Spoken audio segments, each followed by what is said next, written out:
Truth is, your income and your impact as an engineer is limited by your ability to influence people and influence decision makers, because the higher you rise, eventually you're going to report to someone who's not an engineer. And at some point, your career is going to be limited by your ability to influence people. Yep. Whether it's your team, whether it's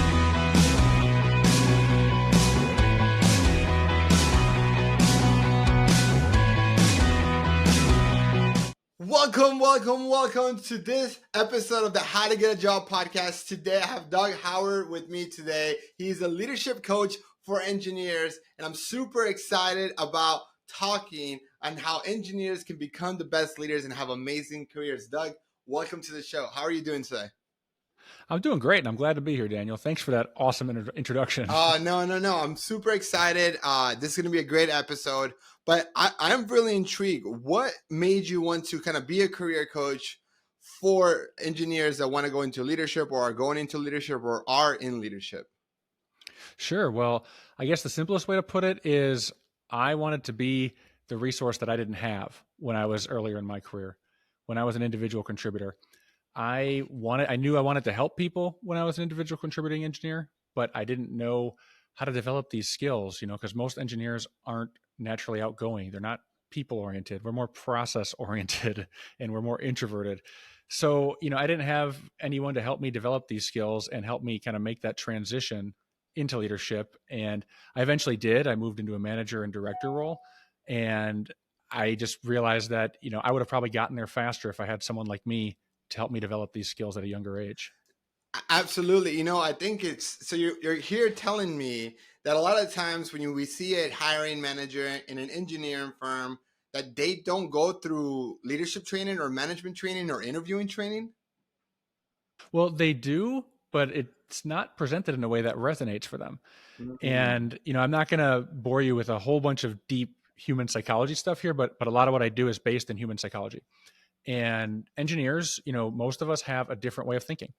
And it's what makes us good at engineering, but it also hurts us when it comes to relating to non-engineers and just people in general.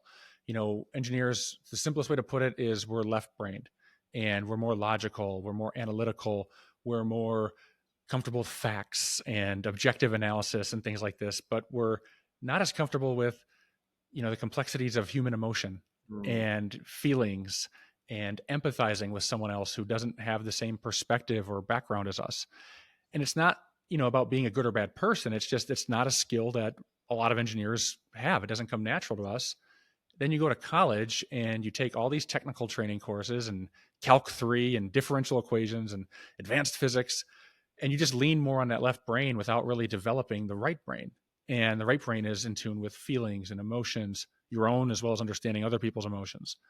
And the reason I'm saying all this is because we're really uncomfortable when you're a left-brained person. You're really uncomfortable when dealing with emotions, and you get really uncomfortable with dealing with other people's emotions. So, but you need to be comfortable with that side to be a leader and to connect with people and relate to them. It's so interesting because I feel like for me it's the other side, right? I am the most extroverted in a sense. I'm more right-brained. I'm a more very creative side of it. I'm more emotional than I am, it's sometimes, in a factual way. And so like, I think I'm probably a lot of times in the companies the ones giving those trainings. And you're right. Like I don't maybe take the time to go into think about how's the other side feeling. So what do you think? Why should this be important? If I am an engineer looking to, grow in my career and my company, why should I consider like really building the skills? Yeah, well, it's because two main reasons. The first reason is, we like to think logic prevails. And when I say we, I mean engineers.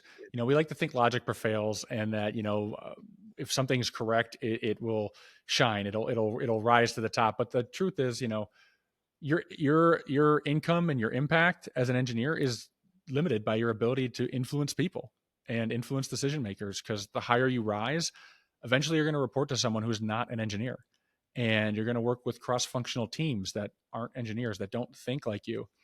And meanwhile, you need to know how to sell your ideas and explain your points in a way that gains buy-in from these people and gets them to understand, where you're coming from. Because if you explain it in a way that makes sense to you, they're not going to get it. They're not going to oh, well, this is the logical points you're giving to me. Okay, I'm going to approve you for this, major decision, this major investment in, a new technology or something like that, whatever you're trying to push for. You need to sell it in a way that's important to the other person, and you need to speak their language too. So interesting. And so if we were to break down, so okay, hey, like Doug, I get it. I have to learn some of these skills. What would be those skills? Yeah, well, the first part is self-awareness, which might not sound like a skill, but it is. And what I like to call it is heightened self-awareness, because you can't lead other people unless you know how to lead yourself. And that means, being aware of your tendencies and being aware of how you react. What are your emotional triggers? What are the things that make you, that kind of set you off? And with engineers, we're best when we're staying in a logical mode. And when our emotions are triggered, we're not at our best. We're no longer in the driver's seat. So it's good to be aware of these things and kind of observe these emotional triggers Mhm. as they kind of come and go, so you can stay in control. And the way I talk about that is like leading yourself. Then the next part is really understanding human psychology, because there's tons of different people, but different types of people in the world, different ways of thinking, different perspectives. And you know our perspectives shape our perception of reality. Absolutely. So two people don't have the same mutual understanding of something. We could both be listening to the same message right now and have two totally different interpretations of it, and that's where disconnects happen. But when you understand how other people think and how other people see the world, and how they will zero in on different things that maybe you don't pay attention to, it'll help you gain more perspective and empathizing with them and explaining your ideas in a way that will resonate with them versus go in one ear and out the other. But then with all that, then the big thing is just how are you presenting yourself? How are you communicating? How are you adapting your communication style for other people? And what techniques are you using to influence other people? Because that's what it all boils down to is, you know, creating efficiencies as a leader, not through systems and processes, but through people skills and winning people to your ideas as quickly as possible and presenting it in a way that gets them to buy in instead of having to play tug of war with them all day. So when I hear you talk, to me this makes perfect sense. To me, I understand like, hey, doubling down on the soft skills and really building, the self clarity and having that empathy makes sense. But I also don't think like, like an engineer does. So what do you think? What do you feel has been the biggest pushback that some engineers have from wanting to build the soft skill side of it? Yeah, I think it just a lot of times, we're too logical for our own good. We're too pragmatic for our own good. And soft skills is an intangible thing. Yes. When we're measuring numbers and KPIs and productivity metrics, it's pretty easy. Okay, here's the cost, here's the investment, here's the effect. I can see a black and white, results ratio here. But when you say, okay, soft skills, first of all, it's kind of hard to quantify soft skills in itself. It's like, what is that? Communication? Is that relationship? Like what is Yeah. that? So it's hard to quantify that in itself. And then how do you quantify the result on something that is hard to quantify, right? So I think that's the main pushback is just, as engineers, we'll want to like invest in a technical skill. We'll want to invest in a certification. We'll want to invest in something that, is a tangible thing that we can put up on our wall or put on our resume. And I think that's where the biggest drawback is. It's not a tangible thing. It's very hard to quantify for a logical minded person. So then how do you overcome that? Like what is the sales pitch that, like, not necessarily like the sales pitch, like, so like how do you essentially help them see the other side of saying like, hey, I know it might not be easiest to quantify, but here's why. If you're trying to get to these levels of your career, this becomes a must have and not it's not a luxury. Well, the main point, and I said it a moment ago, but the main point, there's I guess two aspects to this, but the main point is, at some point your career is going to be limited by your ability to influence people. Yep. Whether it's your team, Mm-hmm. whether it's cross-functional teams, whether it's your boss, whether you want to be an entrepreneur and work for yourself, whatever, at some point decisions about you are not made by tools and softwares and objective analysis. It's made by people, and people aren't sold on what you do or what you did. They're sold on how you make them feel. Mm. And that's what it all boils down to. They're sold on how you make them feel. And I hate admitting this as an engineer. It took me a long time to kind of get over this stigma I'm about to share, because as an engineer, I think my performance should speak for itself. I did this job well. I outperformed my peer. I should get promoted, I should get the raise, whatever. But life doesn't work that way. The way it is in reality is, if people like you, if you explain it in a way that makes it easy for them to understand, then they'll want to support you. Yeah. They'll want to lift you up. They'll want to promote you. They'll want to give you the opportunity. And that's it's as simple as that. It's really interesting because at the end of the day, yeah, like companies are still run by humans, and humans are very emotional creatures. And as much as an engineer might not be as emotional as every the rest of the company, those decisions are made by people. And you're right, and it's like the phrase is like, it's not what you say, is how you make somebody feel. Is People don't remember what you say. People remember how you made them feel, right? And I forgot who. That's a really famous quote, and I totally forgot the person who said it. So I apologize for that. But I can see how it We becomes can a say it's you. superpower. What is it? We can say it's you. No, it definitely wasn't me. No, no, no, no, don't give me credit for that. Uh, um, but I do think that the engineers that end up do take. I think that it is, and I don't know, I think it would be easier for the engineers to learn the soft skills than it is for, I would say, like a salesperson or more someone with a business background to learn the technical skills. So for those engineers that do take on the challenge, because I don't know that it's going to be easy, but it'd be definitely be worth it to learn those the empathy, the emotional intelligence, the confidence, the clarity, the ability to sell themselves, their ideas, their thoughts, that to learn the art of persuasion in a right way.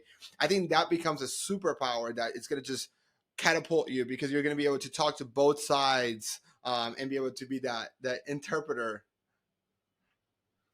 Yeah, I know. I love the way you worded that. There's a lot to unpack with what you said, because you hit it right on the head, and I thank you, because you beat me to it. You know, First of all, engineering managers, that's what you are. You're an interpreter. Mm-hmm. You need to know how to speak with the executives, which is a totally different Yep. language, but you need to know how to speak to executives, and then you also need to speak to the ground level engineers. And it's you constantly are juggling and trying to make expectations clear, because the higher ups are so disconnected from the ground level, they don't even get it. And then vice versa, the ground level doesn't understand what you're dealing with when you're dealing with the execs, so you're just stuck in between. But I want to hit on something that you said.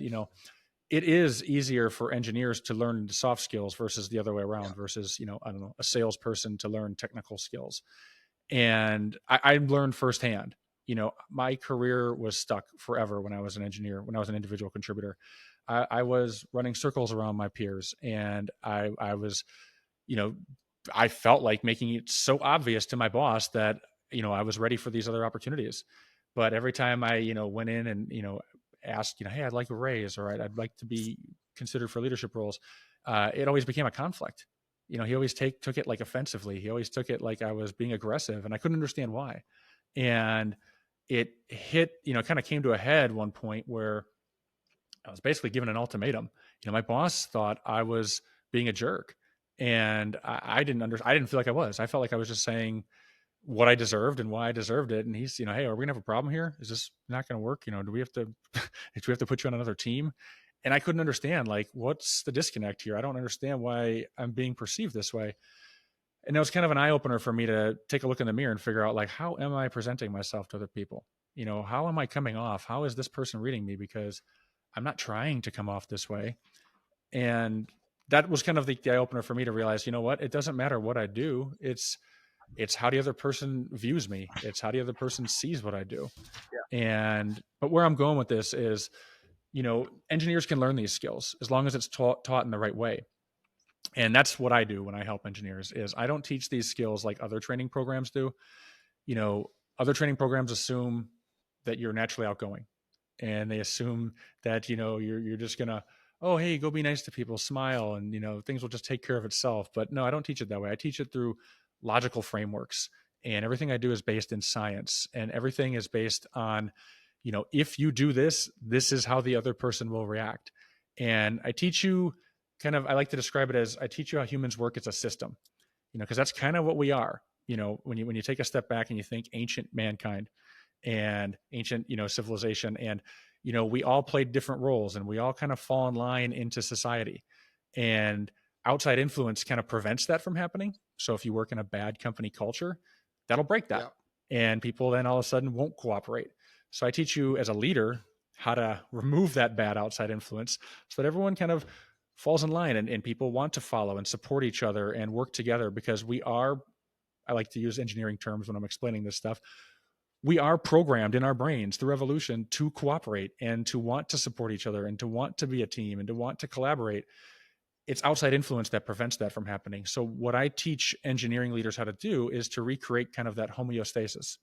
How do you create that homeostasis on your team where people want to rally around it, want to buy in, and want to follow and want to support and want to work together towards achieving a common goal? So I think you maybe explain this a little bit, but like, what would you say is different from your program from like reading a book like How to Win Friends and Influence Others, or how to, there's amazing books out there like Persuasion. What do you think is different? What would be the difference between them? Somebody listening to this as an engineer and saying, "Hey, let me just go read those books, or let me go work with Doug." Yeah. Well, the first thing, just speaking of efficiency, is I'll get you there faster, but that's not the only thing. But like, I'll get you there faster because I've read all these types of books 1,000 times, as well as combining this with human psychology is the main difference. But what really makes this difference, as far as how I teach it, is you'll read a book like Dale Carnegie's How to Win Friends and Influence People, Mm-hmm. which is a great book. Yeah. I'm not discrediting. I think it's one of the best books ever Yeah. written. But it teaches you how to do things in a specific way in a specific situation. Mm-hmm. And then if I'm an engineer and I go try this technique and it doesn't work, I'm Yeah. lost. I don't get it. Well, wait a minute. I tried that thing in the book and it didn't work for me. The person didn't respond that way, or I don't know how to apply this to my unique situation. So instead of giving you like specific tools, Dan, Mm-hmm. I don't say, hey, go do this and then this will happen. I teach you at a higher level how the system works. What are the things I guess in a psychological sense, what are the things that motivate people? How do you get that person to show you what motivates them? So that you can understand all types of people. And the easiest way to describe it is, yes, we're all unique individuals, right? But at some top level, right, we're all the same. Yeah. We all eat, sleep, and breathe. Mm-hmm. And then that's a very, Yeah. oversimplification, but psychologically, at some level, we are all the same. Yeah. We all have the same triggers, and we all react to the same. We all have dopamine sensations and Yeah. whatnot and reactions. So I teach you how to, that fundamental foundational knowledge. How do you connect with all individuals at that top level and use that to open up, to get them to open up to you and connect with them and meet them where they're at and connect with the individual, so that you can basically get them to show you who they are. I think I said that right. Get them to show you who they are. And then that way you can speak in terms of their interest and, explain things in a way that's going to make them want to take action or want to help you or want to make the decision you want. Yeah, no, absolutely. I do think like there's the best way to reach any goal is to learn from someone who's done it, right? And I think those books are great, but I think that learning from someone like that has been in their shoes and is trying to get to where you are. Like you were an engineer, you then became a leader and engineer, right? And then you then was like, hey, I know how you feel, so I built a program to help you get there faster. I think that is the biggest shortcuts in life, right? And so Doug, for anyone listening that's interested in learning more about your flagship programs and what you do, what is the best way for them to contact you? Yeah, I would say you can DM me on LinkedIn. So LinkedIn / Doug Howard. Mm-hmm. And also my website, DougHowardCoaching.com. And I also have a YouTube channel where I do weekly videos on topics related to engineering leadership. And that's at Doug Howard on YouTube. And then you can also feel free to shoot me an email too, Doug@DougHowardCoaching.com. I'd be more than happy to answer any questions. Tell me about what's going on with your role as a leader, or if you're trying to get in a leadership role, and I'd be more than happy to give you some advice on that. No, I love it. So we're going to put all those links to your LinkedIn, Doug, to your website and your YouTube channel, all going to be on the show notes. So make sure you follow.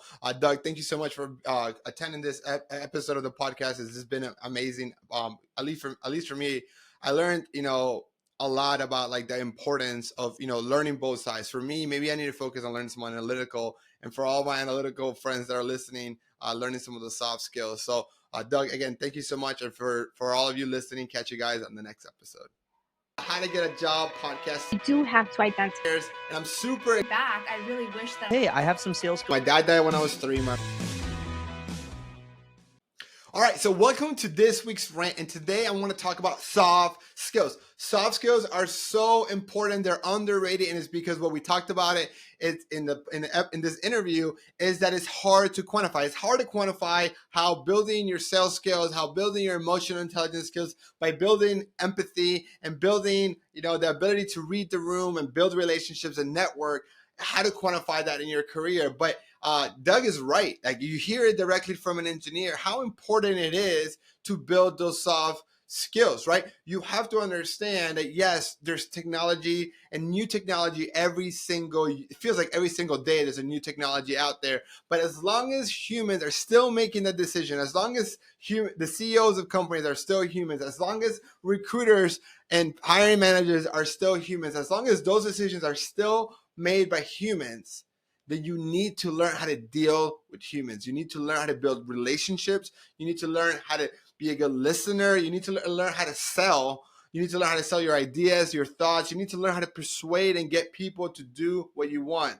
And that also applies to your friendship. That also applies to your relationships. And so to me, doubling down on your soft skills is crucial. I think that you should be reading some of those books. If you're not an engineer, I really believe that one of those best books we talked about a little bit is How to Win Friends and Influence Others by Dale Carnegie. There's another book called Persuasion. There's tons of amazing books out there and YouTube videos that teaches you the art of human behavior. Understand the psychology of human is going to be one of the best skills investments that you make in your life. Again, don't sleep on that. I know that is much, much easier to go get a certification on a particular technology, but don't sleep on your soft skills. It's one of those things that will pay dividends for the rest of your life. Look, if you enjoyed this episode, make sure you like and subscribe to the channel and share it with a friend. If you are a job seeker, specifically a STEM student looking to get your first job out of college and would like to learn how we at Opni Careers help you land